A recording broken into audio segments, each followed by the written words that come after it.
Check. 5. Martes 29 de noviembre del 2016, ¿qué tal? Muy buenos días, bienvenidos a tu programa Contacto Directo. Hoy son nuestros invitados Guillermo Lasso, candidato a presidente de la República por Creo, la oferta de 1 millón de empleos y los 6 pilares que la sostienen, la reducción del número de impuestos, incentivos tributarios, crédito, subsidio, inversión extranjera, acuerdos comerciales, crecimiento del PIB, ¿cómo hacerlo? Lo vamos a revisar. También hoy nos acompañará Cristian Viteri, asambleísta de Alianza País, integrante de la Comisión de Justicia. La denuncia al fiscal general del delito de lavado de activos de los funcionarios involucrados en la red de corrupción de Petroecuador. Sus repercusiones legales las vamos a examinar. Y además, hoy estará con nosotros León Roldós, ex vicepresidente de la República. El legado político de Fidel Castro para las Américas, la influencia de la Guerra Fría entre los dos imperios, del fracaso de la guerra de las guerrillas al socialismo del siglo XXI. Lo revisamos. La actualidad, los protagonistas, el análisis y la información. En Contacto Directo.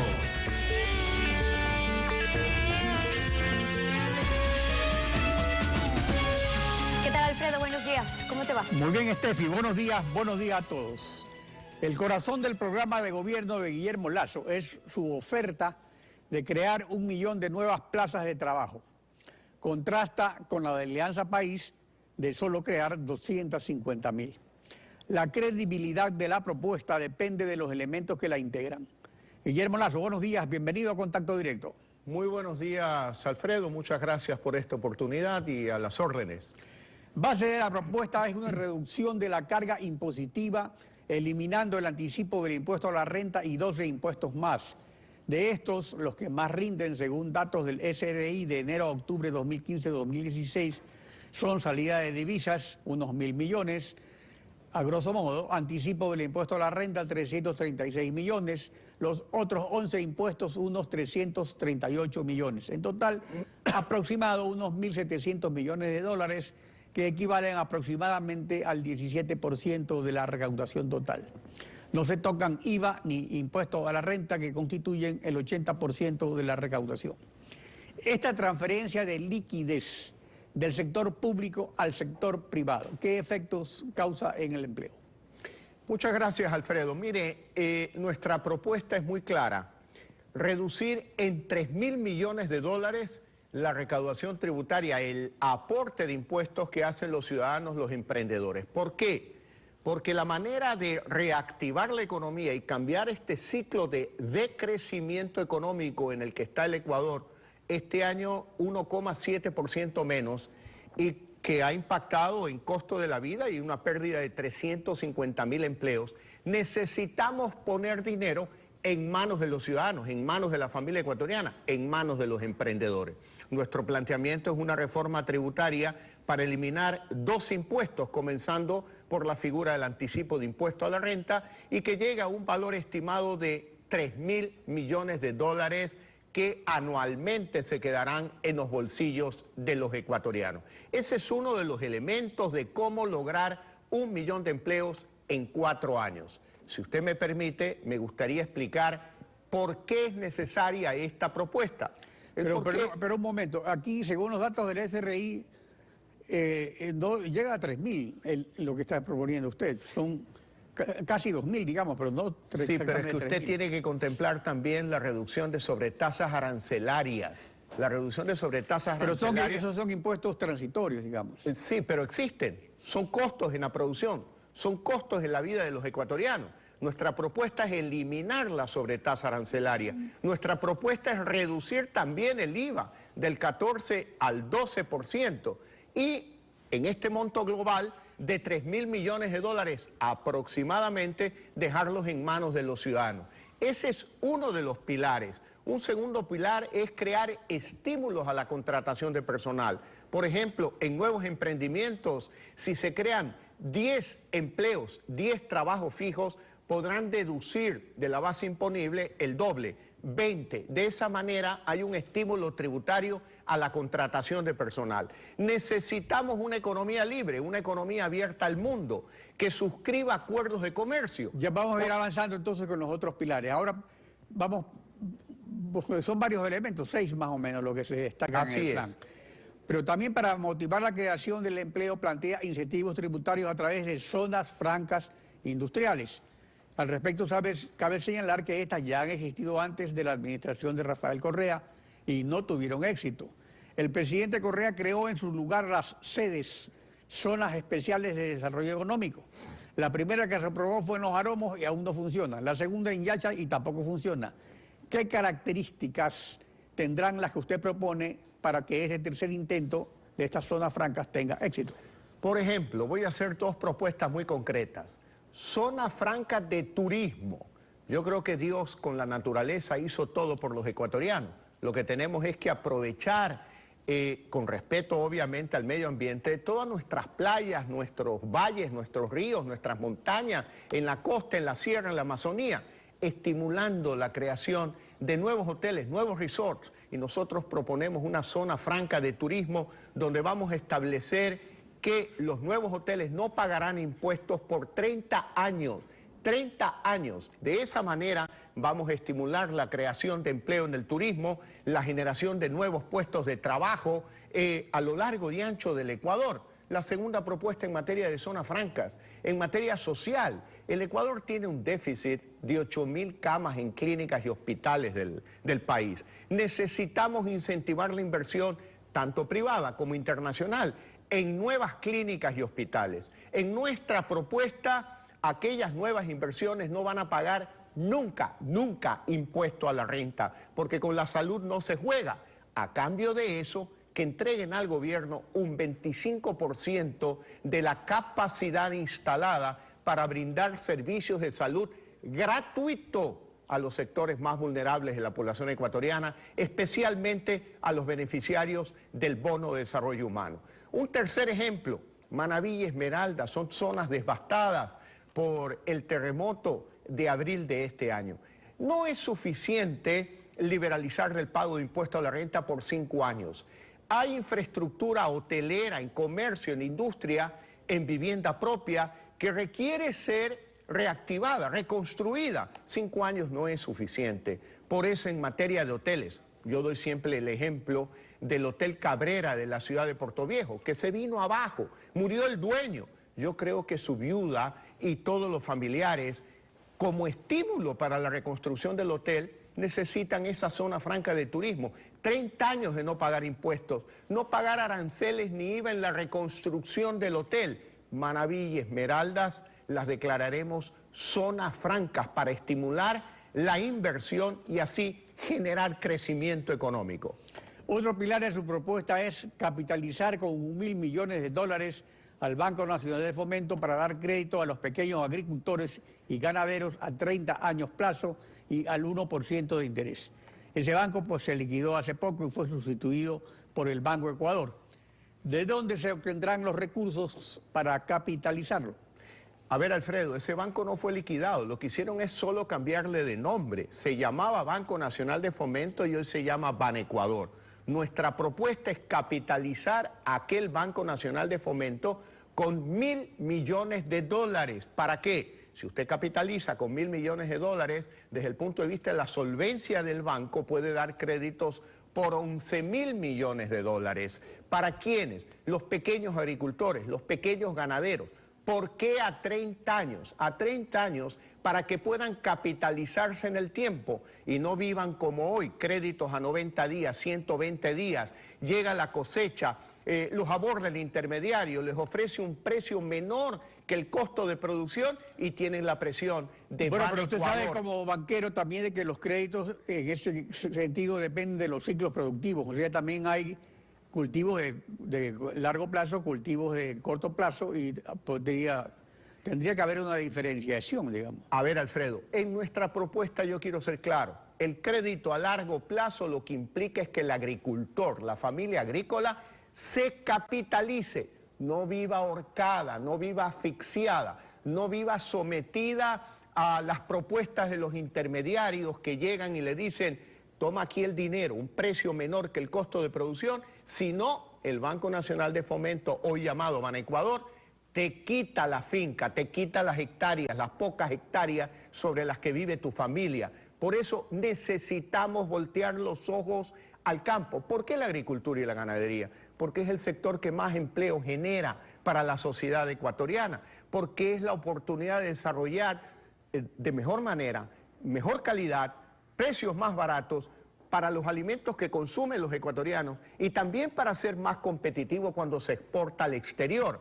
Déjeme dar un ejemplo sobre los acuerdos comerciales, si usted me lo permite. No, pero, perdón, sobre eso de los acuerdos comerciales, usted propone acuerdos comerciales con Estados Unidos, con China, Japón y la Alianza para el Pacífico. Pero con Donald Trump parece que no habrá espacio para este tipo de acuerdos. Japón solo los tiene con Chile, Perú, Colombia, México y Costa Rica, países de la Alianza para el Pacífico, y eso demoraría. La única posibilidad a corto plazo sería con China. ¿Cómo manejará las relaciones con China que se han venido desarrollando en el marco de la inversión estatal exclusivamente? Mire, Alfredo, yo provengo de una generación que se ha desarrollado asumiendo desafíos. Yo no soy de la generación de los privilegios. Y una generación de desafíos asume el trabajo y se plantea metas para lograr objetivos. Necesitamos un acuerdo de comercio con Europa, que recién se suscribió, pero vea el impacto negativo de no haberlo suscrito hace 4 años, junto con Colombia y Perú. En esos 4 años, el Ecuador ha producido cerca de 350 millones de cajas de banano por año. El bananero colombiano, porque Colombia sí tenía y sí tiene un acuerdo de comercio con Europa, ha recibido cerca de 60 centavos más por cada caja de banano exportada. En cambio, el productor bananero ecuatoriano se ha visto perjudicado en cerca de 500 millones de dólares en los últimos 4 años. ¿Solo por qué? Por prejuicios ideológicos, por no haber querido suscribir a tiempo el acuerdo de comercio con Europa. ¿Qué sucede hoy en materia de los camaroneros? Los camaroneros, como no hay un acuerdo con la China, venden el camarón vía Vietnam, es decir, pagan peaje vía Vietnam, cuando se puede vender directamente a la China. Viene el presidente de la China y por prejuicios ideológicos simplemente se habla de deuda, no se habla de comercio, no se habla de inversión.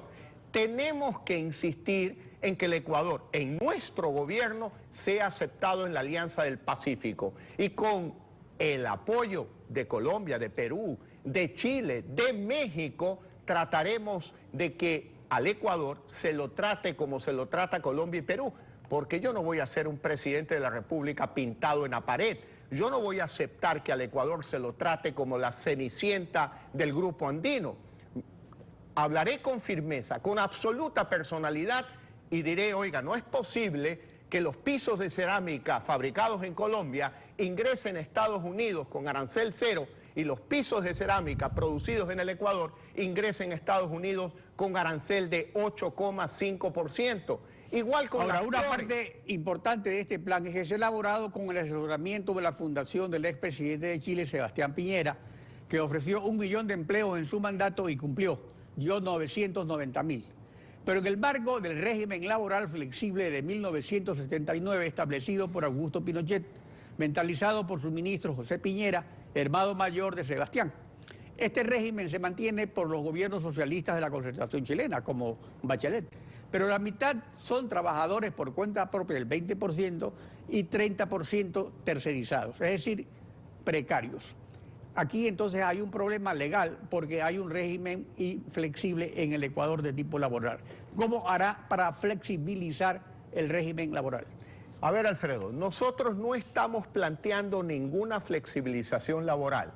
En nuestro plan de gobierno, en el que han trabajado más de 100 profesionales ecuatorianos durante los últimos 2 años, profesionales en distintas disciplinas, desde áreas de salud, educación, economía, la reforma institucional, han participado 100 ecuatorianos. Sin duda alguna, Sebastián Piñera es un buen amigo personal. Estuvo de visita en Guayaquil hace aproximadamente 1 mes y medio y también nos ha visitado quien fue su ministro de Economía. Y claro, con ellos hemos conversado, pero el plan de gobierno es elaborado por 100 profesionales ecuatorianos. Y yo estoy poniendo cara, diciendo, vamos a crear 1 millón de empleos en 4 años, porque Alfredo, yo lo he hecho en el sector privado. Durante 40 años como emprendedor que fui, creé más de 100.000 empleos, no solo en el campo privado, también en el campo cívico, con la rehabilitación del terminal terrestre de Guayaquil, donde hoy se ha convertido en un gran centro comercial que convive con un terminal terrestre. Por lo tanto, lo sé hacer. ¿Qué tenemos que hacer en el Ecuador? No podemos seguir viviendo con proyecciones de que la economía va a decrecer en 1,7% en el 2016, en 1,8% el 2017, como lo proyectan organismos internacionales, hasta llegar en el 2021 recién a crecer en 1,5%.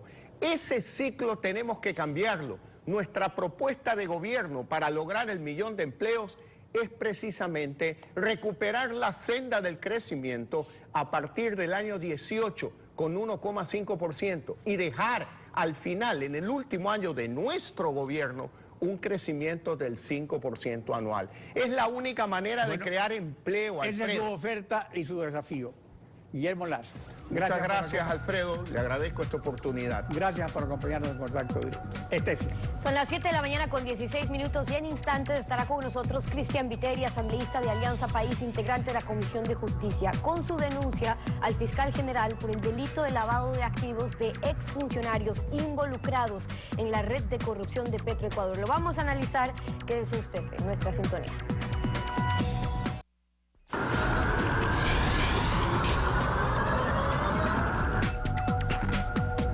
Cristian Viteri, asambleísta de Alianza País por Guayas, integrante de la Comisión de Justicia. Bienvenido a Contacto Directo. Buenos días, Estefi, don Alfredo, buenos días, ciudadanos. Buenos días. Ha presentado usted al fiscal una denuncia contra Carlos Pareja Yanuseli, Alex Bravo, Arturo Escobar, Marco Calvo Piña por el presunto delito de lavado de activos. Y primero que nada, ¿por qué usted, que ha venido solo investigando esta red de corrupción, argumenta que los funcionarios públicos incurrieron en ese delito y no solamente en el de enriquecimiento ilícito, cohecho, etcétera, que es por los cuales se les está acusando? El artículo 317 del Código Orgánico Integral Penal establece clarísimamente cuándo se configura el delito de lavado de activos. Y este se configura cuando cualquier persona se beneficie de activos de origen ilícito, cuando constituye empresas o negocios con el objetivo de dar apariencia de licitud a actividades de lavado. Y se configura con la pena más alta cuando el monto de los activos supere los 200 salarios básicos, que es el caso cuando la comisión del delito presuponga la constitución de sociedades o empresas como Capaya, Escar y todas estas que se han constituido, y cuando el delito ha sido cometido utilizando dignidades, cargos o empleos públicos. Por lo tanto, se tipifica perfectamente el delito de lavado de activos, que además es un delito autónomo, lo dice el propio artículo 317. Estos delitos son considerados autónomos, sin perjuicio de que tenga lugar la acumulación de acciones y penas. Entonces, ahora, esto es importante porque una cosa es estar acusado por delitos que signifiquen 5 años de prisión en lugar de peculado o lavado de activos, hablamos de 10 a 13 años. Y a propósito de los años, Javier Casar, el abogado de Carlos Pareja, hablaba de la intención de su defendido de prestar una colaboración eficaz a la Fiscalía para esclarecer los hechos. ¿Qué efectos puede tener esa colaboración? Me refiero en el caso, por ejemplo, de rebaja de penas. Es distinto cuando se trata de un delito de enriquecimiento ilícito o cohecho versus un delito por lavado de activos. por supuesto, a ver, el señor tiene todo el derecho de colaborar y puede llegarse a un acuerdo con la Fiscalía siempre y cuando se colabore eficazmente. Es decir, se diga quiénes son todas las personas que están implicados en esta red de corrupción y obviamente asuma la culpabilidad de todos los delitos que ha cometido, no solamente enriquecimiento ilícito y cohecho por el que está siendo juzgado, sino también por lavado de activos, porque tal como he demostrado fehacientemente, asumiendo mi responsabilidad, porque el artículo 318 del mismo Código Orgánico Integral Penal dice que serán reos de 1 a 3 años quienes hicieren una denuncia falsa de lavado de activos. Estoy asumiendo esta responsabilidad porque hay pruebas incontrastables de que hay lavado de activos. Y además el peculado.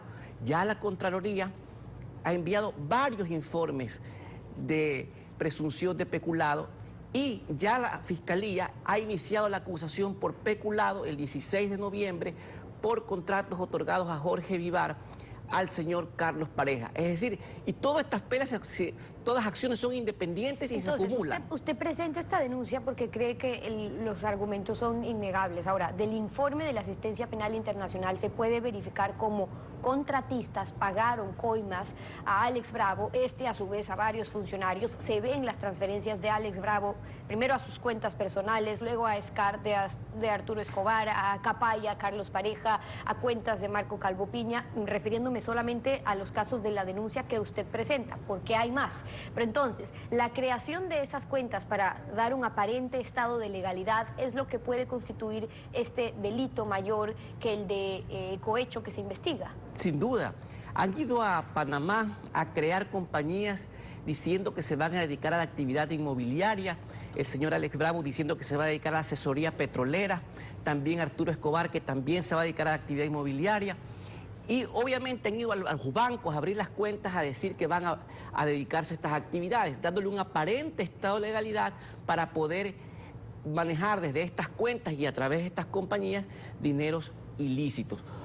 ¿Y por qué pido que se abran 52 cuentas internacionales? Porque deberíamos preguntarnos los ecuatorianos si con la apertura de 4 cuentas que se han hecho por el primer pedido de asistencia penal internacional en el cual se pidió que se abran las cuentas de 6 compañías y se encontraron 4 cuentas, se han encontrado hasta ahora 15 millones de dólares. ¿Quién nos dice que estos contratistas no le dieron dinero a otros funcionarios públicos? Pues la única forma de sacarnos las benditas dudas es abriendo la cuenta de todos estos contratistas que han dado dinero, porque además han sido contratistas también en otras instituciones. Entonces vamos a ver si la corrupción es privada, si son estos los corrompedores o si es una red de corrupción exclusivamente de Petroecuador. Y en su denuncia usted sostiene que el informe de asistencia penal también incorporó nuevos elementos que revelan nuevas cuentas del origen, del destino de estos inusuales movimientos de valores. Usted presentó los movimientos de Girba, por ejemplo, del Capital Bank del señor Alex Bravo, y ahí se ve, lo tenemos ahora en pantalla, que es la documentación que usted presenta en su denuncia. Ahí se ven las transferencias, están Capaya, están Escarte, están Alex Bravo, están familiares de ellos, y son bastantes. ¿Qué nuevos elementos aparecen? Porque también son montos importantes. Bueno, entre los nuevos elementos que aparecen es que estos señores no solamente tenían cuentas en Panamá, sino que, por ejemplo, en el caso de Carlos Pareja y en el caso del señor Arturo Escobar, tenían cuentas también en los Estados Unidos, en el Bank of America. Estoy pidiendo que se abran las cuentas de ellos. En el caso de Alex Bravo, que según él es el dueño de estas compañías, pero a lo mejor es otra persona, las compañías Johanna Investment y Horcar Internacional, a pesar de que son panameñas, no le encuentran cuentas en Panamá porque resulta que las cuentas estaban en Suiza, en el Royal Bank of Canada de Suiza. Es decir, ¿qué es lo que sucede? Que muchas cuentas las han abierto en otros países y cuentas de los mismos funcionarios públicos que ya están sindicados, y por eso es que es necesario que todas estas cuentas de estos funcionarios públicos que ya están sindicados y que tienen en Suiza, que tienen en los Estados Unidos, sean abiertas. Yo creo, Steffi, que aún faltan muchos tumbados por abrir, muchos roperos por revisar, cajones de ropa interior y, por supuesto, muchas cuentas por abrir. Y eso es interesante porque es importante que el país sepa que esta información que usted presenta es solamente de esta petición a 6 compañías que se pidió investigar, estas 4 cuentas que se han abierto, y esto es todo lo que se ha obtenido de apenas de estas 4 cuentas. Entonces, es a través de la apertura de más cuentas que vamos a poder saber quién más está recibiendo comisiones, a través de qué empresas creadas, y llegar al jefe de la banda, porque lo que se ha hecho aquí es querer pretender que el señor Calvo Piña fuera el cabecilla de la banda, pero no es precisamente el cabecilla cuando se han encontrado estos $400,000 en todas las incautaciones o allanamientos que se hicieron en ese entonces, y estamos hablando de 400 contratos que hay que investigar que superan los $1.000 millones. Al señor Calvo Piña se le ha encontrado $300,000 en la casa, $300,000 en pólizas, llevan $600,000, y $400,000 también a una cuenta que tiene en Bahamas, que también estoy pidiendo que se abra, la compañía Kilkenny Business, que tiene el banco Wittenborn en Bahamas. Sin embargo, eso no significa que él sea el cabecilla. Es muy apresurado el criterio del señor fiscal decir que él es el cabecilla. Para poder saber quiénes son todos los implicados o para poder descartar que ya no hay más implicados, hay que seguir la ruta del dinero y para poder seguirla hay que abrir todas las cuentas. ¿Se siente solo, asambleísta, siguiendo la ruta del dinero? Solo, no digo solo porque no recibe insumos de la oposición, que no ha presentado mucha información sobre este caso, pero tampoco de sus compañeros de Alianza País. Bueno, vamos a ver cuál es el comportamiento. Yo creo que yo lo recibo todos los días, el respaldo de mi bloque. Creo que la lucha es en conjunto contra la corrupción. Estamos bregando justamente por hacer una alta cirugía, como dice el candidato Lenín Moreno, para combatir la corrupción. El gobierno nacional también se ha empeñado en hacer esto. Lo que no está bien es que el fiscal diga que nosotros actuamos de forma irresponsable.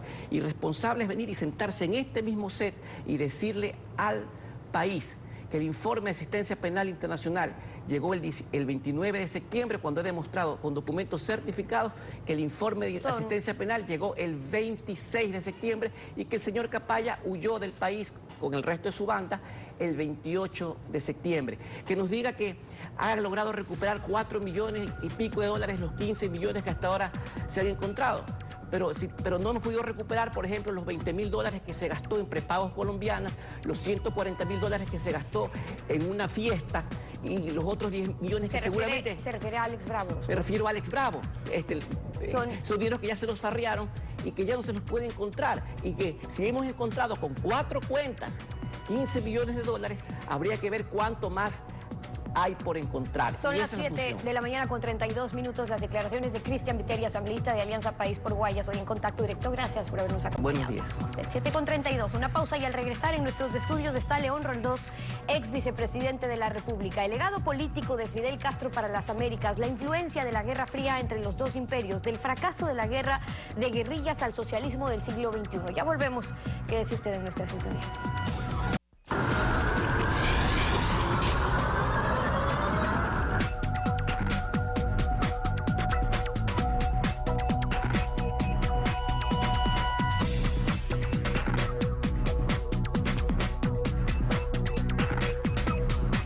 La muerte de Fidel Castro ofrece la oportunidad de evaluar su legado político para las Américas.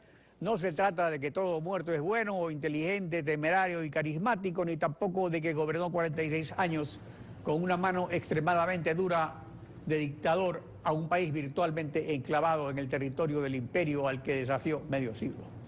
¿Qué deja como legado político las Américas? Lo conversaremos con León Roldós, a quien damos la bienvenida. Buenos días. Gracias a ustedes. 2 años y medio antes de que triunfe la Revolución Cubana en julio del 56, Panamá fue sede de una cumbre de las Américas dominada por dictadores. Fulgencio Batista de Cuba, Anastasio Somoza de Nicaragua, Rafael Leonidas Trujillo de República Dominicana, representado por su hermano Héctor, Alfredo Stroessner de Paraguay, Marcos Pérez Jiménez de Venezuela, Pedro Aramburú de Argentina, Carlos Cantillo Armas de Guatemala y Gustavo Rojas Pinilla de Colombia. Y unos pocos presidentes elegidos por el pueblo como Velasco Ibarra del Ecuador. Eran tiempos de la Guerra Fría entre Estados Unidos y la Unión Soviética. ¿Cómo marcó este en torno a la revolución del comandante Fidel Castro?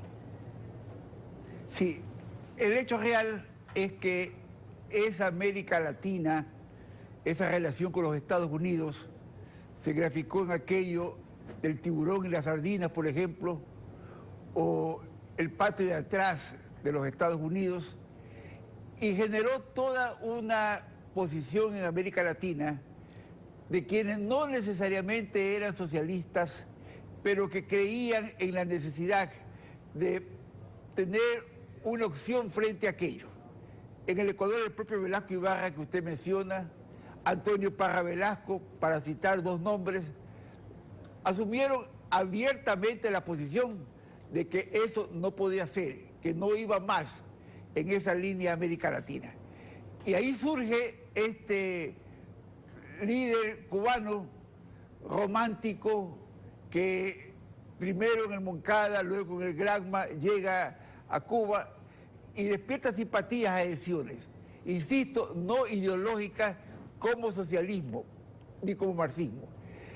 Esa posición se refleja en circunstancias como aquella, que se ha hecho público en los días recientes, que yo la conocía ya algún tiempo atrás, en que Velasco Ibarra, que no era marxista, que no era socialista, envía a Manuel Araújo Hidalgo a La Habana a decirle que por información de la Embajada del Ecuador en Washington sabía el riesgo de una invasión a Cuba. Esto fue antes de la Bahía de Cochinos.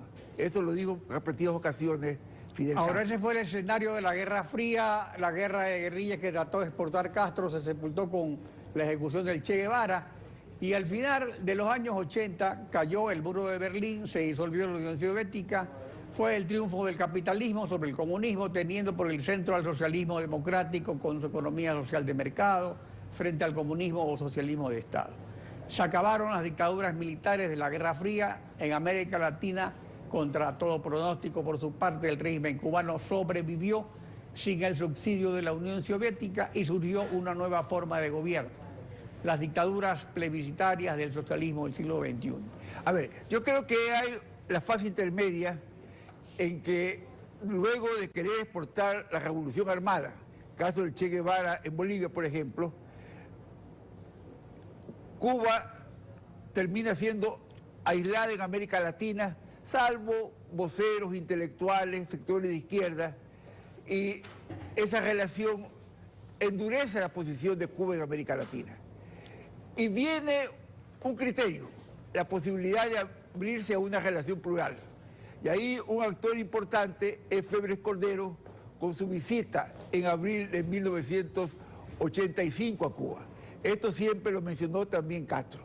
¿Por qué? Porque representó la opción de comunicación con gobiernos diferentes. Y ahí viene la visita de diferentes países de América Latina, 4 al Ecuador, que realiza Castro. Y ahí se le abren las puertas a Castro y entonces luego de pocos años terminan las dictaduras y viene la nueva época, que es la época del socialismo del siglo XXI. Así es. Cuando Chávez gana, cuando llega Lula, cuando se hace la izquierda fuerte en Uruguay, entonces se comienza a pensar, ya no es la vía armada, es la vía política. El problema es que termina degenerándose la vía política. Yo creo que hay casos patéticos como el de Venezuela, quizás más patético, aunque menos conocido, el de Nicaragua. Por favor, en Nicaragua la situación me parecería a mí que es peor que la que había antes, cuando se produjo la revolución nicaragüense. Es decir, yo creo que Somoza fue un dictador terrible, pero lo que sucede hoy día en Nicaragua lleno de corrupción. Y ahí menciono Nicaragua porque Ortega siempre cita que la fórmula pasa por el partido único. No pasa por el partido único nunca la democracia. La democracia pasa por opciones, por posibilidades diferentes. Aquí, en América Latina, debe olvidarse aquello del partido único. En el Ecuador, sin tener la forma de Nicaragua, confundimos a veces Alianza País, el gobierno, todo es lo mismo. No puede ser en democracia todo lo mismo. La opción democrática pasa por la posibilidad de la alternativa, de la posibilidad de analizar circunstancias, propuestas. Eso es democracia. En cuanto a Cuba, Fidel Castro dejó el poder hace 10 años en manos de su hermano Raúl. Se han reanudado relaciones con los Estados Unidos. Brevemente, ¿cómo ve el futuro político de Cuba? Mire, yo creo que tendrían que encontrar una salida a esta circunstancia del poder único en Cuba. No hay condiciones en Cuba para ser China.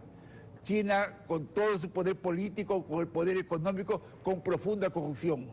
No hay la circunstancia de Putin. Entonces tendría que haber apertura. ¿Qué velocidad tendrían las aperturas? Habría que ver. Mi impresión era que con Obama había un ritmo que podía irse abriendo. Con Trump creo que la circunstancia era mucho más dura de manejar. León Roldós, gracias por su participación en Contacto Directo. Fin. Concluimos así esta emisión de Contacto Directo y como siempre lo hacemos agradeciéndoles a ustedes por su confianza y sintonía. Nos volvemos a encontrar mañana, Alfredo. Mañana continuamos rayando la desinformación en Contacto Directo. Buenos días.